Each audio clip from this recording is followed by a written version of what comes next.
ഈശോയിൽ എൻ്റെ ഏറ്റവും പ്രിയപ്പെട്ട സഹോദരങ്ങളെ, ചില ജീവിത സാഹചര്യങ്ങളിൽ നമ്മളിങ്ങനെ ഒരു കൺഫ്യൂഷൻ സ്റ്റേറ്റിലേക്ക് എത്താറുണ്ട്. ദൈവം ഇങ്ങനെ അനുഗ്രഹിച്ച് മുമ്പോട്ട് കൊണ്ടുപോകുന്നൊരു ജീവിതം പെട്ടെന്നൊരു ദിവസം അപ്രതീക്ഷിതമായിട്ട് ഒരു പ്രശ്നം സംഭവിക്കുകയാണ്. വളരെ സ്മൂത്തായിട്ട് അധികം പ്രശ്നങ്ങളൊന്നും ഇല്ലാതെ വളരെ സന്തോഷത്തോടെ പൊയ്ക്കൊണ്ടിരുന്ന നമ്മുടെ ജീവിതത്തിൽ പെട്ടെന്ന് ഈ അനുഗ്രഹത്തിനൊരു ബ്രേക്ക് ഉണ്ടാവുകയാണ്. ഒരു നദി പോലെ അനുഗ്രഹം ഒഴുകിക്കൊണ്ടിരുന്നു. പെട്ടെന്ന് ഇതാ ഒരു ദിവസം അത് സ്റ്റോപ്പായി പോകുന്നു. നമ്മുടെ മുമ്പിൽ ഒത്തിരി ചോദ്യങ്ങൾ വരും. കർത്താവേ, ഇതെന്നെ സംഭവിച്ച് എല്ലാം ഓക്കെ ആയിരുന്നല്ലോ, വലിയ പ്രശ്നങ്ങളൊന്നും ഇല്ലായിരുന്നല്ലോ, സന്തോഷത്തോടെ പൊയ്ക്കൊണ്ടിരുന്ന ഒരു ജീവിതമല്ലേ, ഇതെന്നെ പെട്ടെന്ന് ഇങ്ങനെ സംഭവിച്ചതെന്ന്. പ്രിയപ്പെട്ട സഹോദരങ്ങളെ, ബൈബിളിലെ വളരെ സുന്ദരമായ അഭിഷേകം നിറഞ്ഞൊരു എപ്പിസോഡുകളിലൊന്നാണ് രാജാക്കന്മാരുടെ ഒന്നാമത്തെ പുസ്തകം, അതിൻ്റെ 17-ാമത്തെ അധ്യായം. കേന്ദ്ര കഥാപാത്രം നമ്മുടെ പ്രിയപ്പെട്ട ഏലിയ പ്രവാചകനാണ്. ഒത്തിരി തവണ നിങ്ങൾ വായിച്ചിട്ടുള്ള ഒരു വചനഭാഗമായിരിക്കും. എങ്കിൽ ഇന്ന് നമ്മൾ ഈ പറഞ്ഞുകൊണ്ടിരിക്കുന്ന ഈ ഒരു സബ്ജക്റ്റുമായിട്ട് ബന്ധപ്പെട്ട് നിങ്ങൾ ഒന്ന് വായിച്ചു നോക്കണം. ഒത്തിരി വിശ്വാസത്തോടെ നമ്മളൊന്ന് വായിച്ചെടുക്കേണ്ട ഒരു എപ്പിസോഡാണ്. ആകെ ഒരു 24 വാക്യങ്ങളേ ഉള്ളൂ. രാജാക്കന്മാരുടെ ഒന്നാമത്തെ പുസ്തകം, അതിൻ്റെ 17-ാമത്തെ അധ്യായം. ഇതിൽ സിറ്റുവേഷൻ ബേസിക്കായിട്ട് ഇത്രയാണ്. ഇസ്രായേലിൽ ഒരു വലിയ പട്ടിണി, വലിയൊരു വരൾച്ച വരികയാണ്. ഏകദേശം ഒരു 3-3.5 വർഷത്തോളം നീണ്ടു നിൽക്കുന്ന വലിയൊരു വരൾച്ച. പക്ഷേ ദൈവം ഏലിയ പ്രവാചകന്, ദൈവം ഒത്തിരി സ്നേഹിച്ച് പരിപാലിച്ച പ്രിയപ്പെട്ട ഈ മകന്, ഈ പ്രവാചകന് കർത്താവ് ഒരു വാഗ്ദാനം കൊടുത്തിട്ടുണ്ട്. ഈ നാട് മുഴുവൻ പട്ടിണി കിടക്കുമ്പോഴും നിനക്ക് വേണ്ടി ഞാൻ ചിലതൊക്കെ ഒരുക്കിയിട്ടുണ്ട്. അപ്പോൾ ഏലിയ പ്രവാചകന് കർത്താവ് ഒരു നദി കാണിച്ചു കൊടുക്കുകയാണ്. ആ നദിയിൽ എല്ലാ ദിവസവും വെള്ളം ഉണ്ടാകും. നീ അവിടുന്ന് വെള്ളം കുടിക്കണം, നിന്റെ ദാഹം മാറ്റണം. നിനക്ക് ഭക്ഷണത്തിന് വേണ്ടി കാക്കകൾ ഭക്ഷണം കൊണ്ടെത്തരും. അങ്ങനെ ദൈവത്തിൽ ആശ്രയിച്ച് ഈ അത്ഭുതകരമായ ഒരു കാഴ്ചയ്ക്ക് വേണ്ടി എല്ലാ ദിവസവും അതിൽ ആശ്രയിച്ച് ഏലിയ ജീവിച്ചു. എല്ലാ ദിവസവും നദിയിൽ പോയിട്ട് വെള്ളം കുടിച്ച് ദാഹം മാറ്റി രാവിലെയും വൈകിട്ടും ഈ കാക്കകൾ കൊണ്ടുവന്ന് അത്ഭുതകരമായിട്ട് ദൈവപരിപാലനയിൽ ഈ കാക്കകൾ കൊണ്ടുവന്ന് ഭക്ഷണം കൊടുത്തുകൊണ്ടിരുന്നു. ഇതങ്ങനെ കുറേ ദിവസം മുമ്പോട്ട് പോയി. വരൾച്ച കൂടുകയാണ്, ജനം മുഴുവൻ കഷ്ടപ്പെടുകയാണ്. പക്ഷേ ദൈവത്തെ ഒത്തിരി സ്നേഹിച്ച ഈ ആൾക്ക് പട്ടിണി ഉണ്ടാവുന്നില്ല, ബുദ്ധിമുട്ടുണ്ടാവുന്നില്ല. പ്രിയപ്പെട്ട സഹോദരങ്ങളെ, ഇത് നമ്മൾ നമ്മുടെ ജീവിതത്തിൽ പലതവണയും കണ്ടിട്ടുണ്ട്.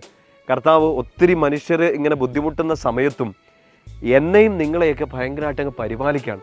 ഒത്തിരി സ്നേഹത്തോടെ പൊതിഞ്ഞു പിടിക്കുന്ന അനുഭവങ്ങൾ നമുക്കുണ്ടായിട്ടുണ്ട്. എല്ലാ കാലത്തും അതങ്ങനെ ആയിരുന്നില്ലെങ്കിലും ചില സമയങ്ങളിൽ അത്ഭുതകരമായിട്ട് കർത്താവ് നമ്മളെ പോറ്റുന്നത് നമ്മൾ അനുഭവിച്ചിട്ടുണ്ട്. പക്ഷേ എന്താ സംഭവിച്ചെന്നറിയോ? ഈ 17-ാമത്തെ അധ്യായത്തിലെ എപ്പിസോഡ് തുടർന്ന് നമ്മൾ വായിക്കുമ്പോൾ കാണും, പെട്ടെന്നൊരു ദിവസം ഈ നദി വറ്റി വരണ്ട് പോവാണ്. വെള്ളം കിട്ടുന്നില്ല, കാക്കകൾ വരാണ്ടായി. മാനുഷികമായിട്ട് ഒരാളുടെ ഉള്ളിൽ വരാവുന്ന ചോദ്യമാണ്, കർത്താവ് കൊടുത്തൊരു വാഗ്ദാനമല്ലേ, കർത്താവല്ലേ ഇവിടം വരെ എത്തിച്ചത്? ഈ ദിവസം മുഴുവൻ എല്ലാവരും ബുദ്ധിമുട്ടുമ്പോഴും ദൈവം ഒത്തിരി സ്നേഹിച്ച, ദൈവത്തോട് ചേർന്ന് നിൽക്കുന്ന എന്നെ കർത്താവ് ഇത്രയും കാലം പരിപാലിച്ചു. പെട്ടെന്ന് ഒരു ദിവസം എന്തുകൊണ്ടാണ് കർത്താവ് ഈ വാതിൽ അടച്ചു കളയുന്നതെന്ന്. പക്ഷെ ദൈവം, വാഗ്ദാനങ്ങൾ വിശ്വസ്തനായ ദൈവം ഏലിയയോട് പറഞ്ഞു, നീ സറേഫാത്ത് എന്ന് പറഞ്ഞൊരു സ്ഥലത്തേക്ക് ചെല്ലണം. അവിടെ ഒരു വിധവയുടെ വീടുണ്ട്. അവിടെ ആ വിധവയ്ക്കൊരു കുഞ്ഞുണ്ട്.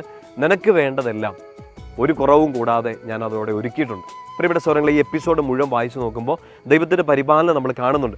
പക്ഷെ നമ്മുടെ ജീവിതമായിട്ട് ചേർത്ത് ചിന്തിച്ച് നോക്കിയേ, എല്ലാ ദിവസവും അനുഗ്രഹമൊക്കെ കിട്ടിക്കൊണ്ടിരുന്ന നമ്മൾ, വലിയ കുഴപ്പങ്ങളൊന്നും ഇല്ലാതെ പൊയ്ക്കൊണ്ടിരുന്ന നമ്മൾ, പെട്ടെന്നൊരു ദിവസമാണ് നമുക്കൊരു പ്രശ്നം ഉണ്ടാകുന്നത്.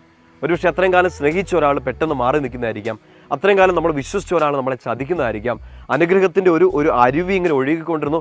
പെട്ടെന്നൊരു ദിവസം ഒരു കാരണവുമില്ലാതെ, നമുക്കൊരു കാരണം, ഒരു റീസൺ കിട്ടുന്നില്ല, പെട്ടെന്ന് ഇതങ്ങ് നിന്നുപോയി.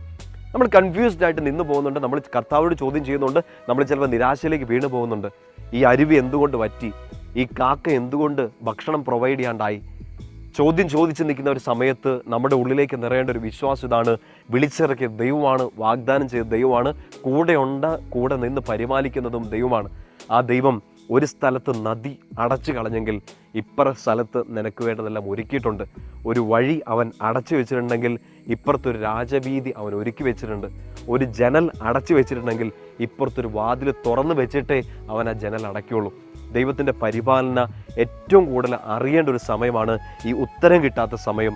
അനുഗ്രഹത്തിൻ്റെ ഒരു വഴിയിലൂടെ നമ്മൾ നടന്നു, പെട്ടെന്ന് താഴേക്ക് പോകേണ്ടി വന്നു. പക്ഷെ ആ താഴേക്ക് പോകുന്ന സമയം നിരാശയിലേക്ക് ആവേണ്ടതല്ല. ഇപ്പം ഇത് കേട്ടുകൊണ്ടിരിക്കുന്ന സമയത്തും അങ്ങനെ ഒരു നെഗറ്റീവ് സിറ്റുവേഷനിലൂടെ കടന്നു പോകുമായിരിക്കും. പക്ഷേ നിരാശപ്പെട്ട് സങ്കടപ്പെട്ട് ദൈവത്തെ പഴി പറയേണ്ട ഒരു സമയമല്ല. എനിക്ക് ഇത്രയും കാലം വെള്ളവും ഭക്ഷണവും ഒരുക്കിയവൻ ഈ വീണു കിടക്കുന്ന അവസ്ഥയിലും എനിക്ക് വേണ്ടി അപ്പുറത്ത് എവിടെയോ ഒരു വാതിൽ തുറന്നു വെച്ചിട്ടുണ്ട്. ആ വിശ്വാസത്തോടെ ഏലിയ നടന്നു. സറേഫാത്തിൽ ഒരിക്കലും തീർന്നു പോകാത്ത ഭക്ഷണം, കരുതൽ, പരിപാലനം എല്ലാം ദൈവം ഒരുക്കി വെച്ചിട്ടുണ്ടാകും. പ്രിയപ്പെട്ട സഹോദരങ്ങളെ, ഇത് കേട്ടുകൊണ്ടിരിക്കുമ്പോൾ നമ്മൾ ഇങ്ങനത്തെ ഒരു സിറ്റുവേഷനിലൂടെ കടന്നു പോവുകയാണെങ്കിൽ, എനിക്ക് വേണ്ടി കരുതുന്ന ഒരു ദൈവം, എന്നെ പരിപാലിക്കുന്ന ഒരു ദൈവം എന്നെ സംരക്ഷിക്കുന്ന ഒരു ദൈവം എനിക്ക് വേണ്ടി ചിലതെല്ലാം ഒരുക്കി വെച്ചിട്ടാണ് ഇപ്പുറത്തെ സൈഡിൽ ചിലതൊക്കെ അടച്ചു കളഞ്ഞതെന്ന് ഉറച്ച് വിശ്വസിക്കുക. ആ വിശ്വാസം നഷ്ടപ്പെട്ടു പോകുമ്പോഴാണ് നമ്മൾ നിരാശയിലേക്ക് വീണു പോകുന്നത്. സങ്കീർത്തനം 91 അതിൻ്റെ 1-2 വാക്യങ്ങൾ നമ്മളിങ്ങനെ വായിക്കുന്നില്ലേ? അത്യുന്നതൻ്റെ സംരക്ഷണത്തിലാണ്, സർവശക്തൻ്റെ തണലിലാണ്. ഇത് കേട്ടുകൊണ്ടിരിക്കുന്ന ഈശോയുടെ എല്ലാ പ്രിയപ്പെട്ട മക്കളും അത് ഉറച്ച് വിശ്വസിക്കുക. എത്ര നെഗറ്റീവ് സിറ്റുവേഷനിലൂടെയാണ് നിങ്ങൾ ഇപ്പോൾ കടന്നു പോകുന്നതെങ്കിലും അത്യുന്നതൻ്റെ സംരക്ഷണത്തിലാണ്, സർവശക്തൻ്റെ തണലിലാണ്. ആ വിശ്വാസം ഒരിക്കലും കെടാതിരിക്കാൻ വേണ്ടി നമ്മൾ പ്രാർത്ഥിക്കണം. ഒരു കുഞ്ഞു ഹോംവർക്ക് തന്ന് ഇത് അവസാനിപ്പിക്കുകയാണ്. ഏശയ്യാ പ്രവാചകൻ്റെ പുസ്തകം 58-ാമത്തെ അധ്യായം അതിൻ്റെ 11-ാമത്തെ വാക്യം. ഏശയ്യാ 58:11 നിങ്ങളൊരു അതൊന്ന് എടുത്തിട്ട്, ബൈബിളിൽ എടുത്തിട്ട് ഒരു 2-3 പ്രാവശ്യം ഒന്ന് വായിക്കണം, മനപ്പാടമാക്കണം. എന്നിട്ട് ഈശോയ്ക്ക് ഒരു സാക്ഷ്യമായി ഇതിപ്പോൾ കേട്ടുകൊണ്ടിരിക്കുന്ന എല്ലാവർക്കും ഒരു പ്രചോദനമായി തീരാൻ വേണ്ടി നിങ്ങൾ ഇച്ചിരി സമയം എടുത്ത് തന്നെ നമ്മുടെ ഈ കമൻറ്റ് ബോക്സിൽ ആ വചനം ഒന്ന് രേഖപ്പെടുത്തുക.